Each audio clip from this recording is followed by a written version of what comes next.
Teman-teman, saya sekarang berada di depan karya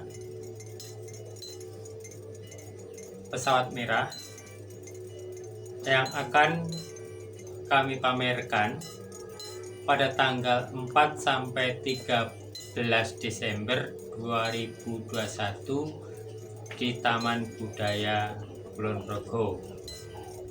Karya pesawat merah ini kami berkolaborasi dengan Joan Dali dan saya.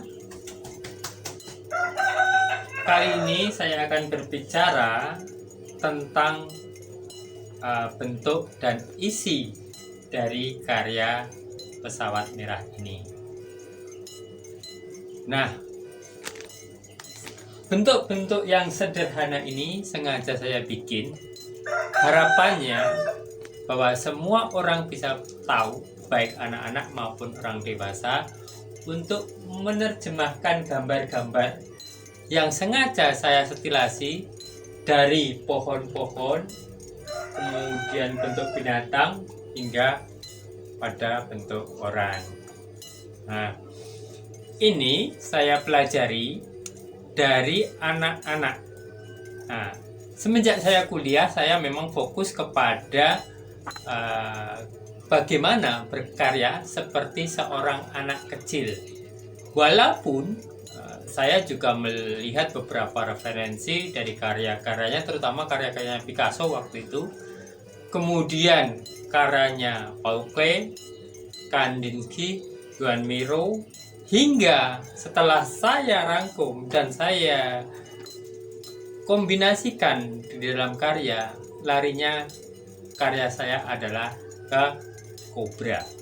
Kobra itu akronim dari Copenhagen, Brussels, dan Amsterdam, sebuah kelompok seni rupa yang ada di Eropa yang fokus kepada lebih kepada kebebasan berekspresi serta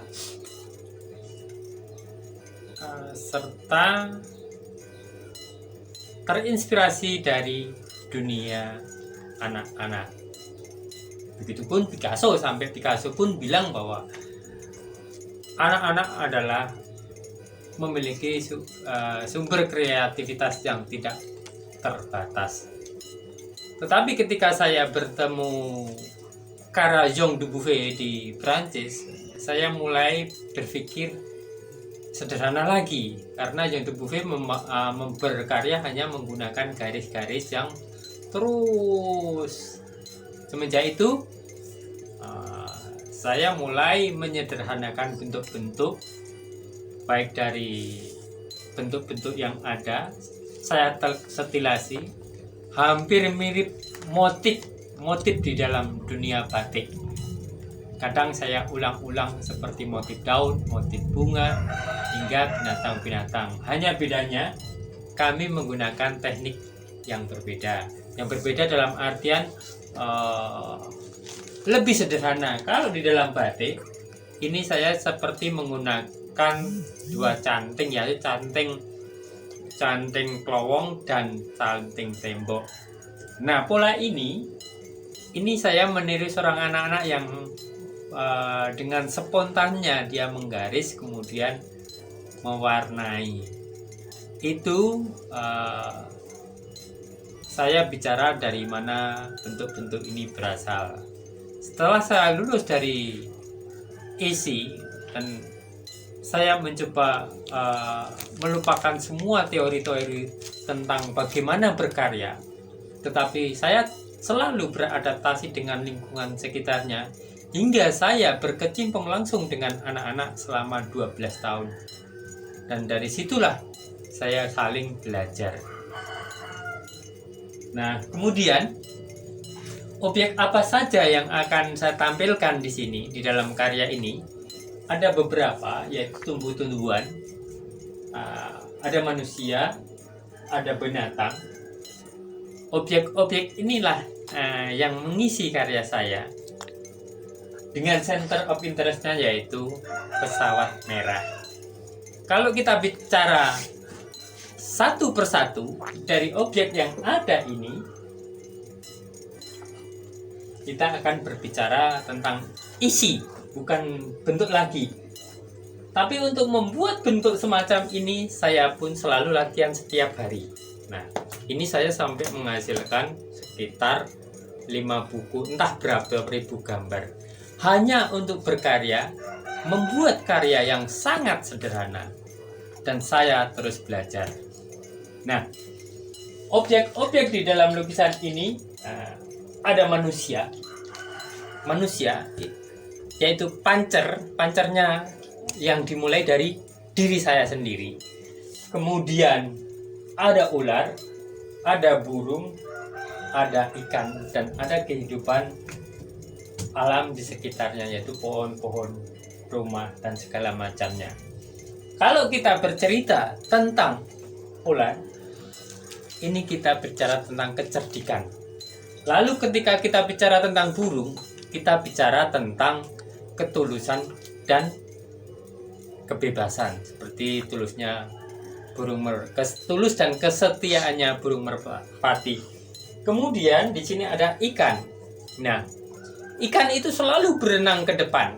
Tidak ada ikan itu yang berenang ke belakang. Artinya apa? Kita harus selalu maju dan pantang menyerah, seperti ikan yang terus maju bergerak. Karena selalu bergerak ke depan, maka ikan selalu juga sering menantang arus. Hanya ikan-ikan yang matilah yang ikut arus. Nah, kembali ke dunia yang saat ini terjadi di Kulon Progo, bahwa pesawat merah ini akan selalu datang di Kulon Progo. Nah, merah ini berarti sebuah spirit, sebuah semangat, sebuah gairah, sebuah cinta yang akan selalu datang di Kulon Progo. Maka kita harus siap, cerdik seperti ular, tulus dan setia seperti merpati, kemudian pantang menyerah seperti ikan. Nah, itulah kita akan menghadapi keadaan atau menghadapi situasi sekarang dan ke depan untuk Kulon Progo. Inilah karya yang saya kolaborasi dengan Juan Dali yang akan dipamerkan di Kulon Progo Annual Art. Nah, saya berharap bahwa saya bisa berkarya seperti anak, tetapi bagaimana kita mengisi, memaknai seperti layaknya orang dewasa. Namun, setiap orang berhak menginterpretasikan karya saya sesuai dengan pengalaman batinnya, pengetahuannya. Ini punya hak. Ketika di depan publik, orang bisa menggunakan cara pandangnya sendiri. Terima kasih.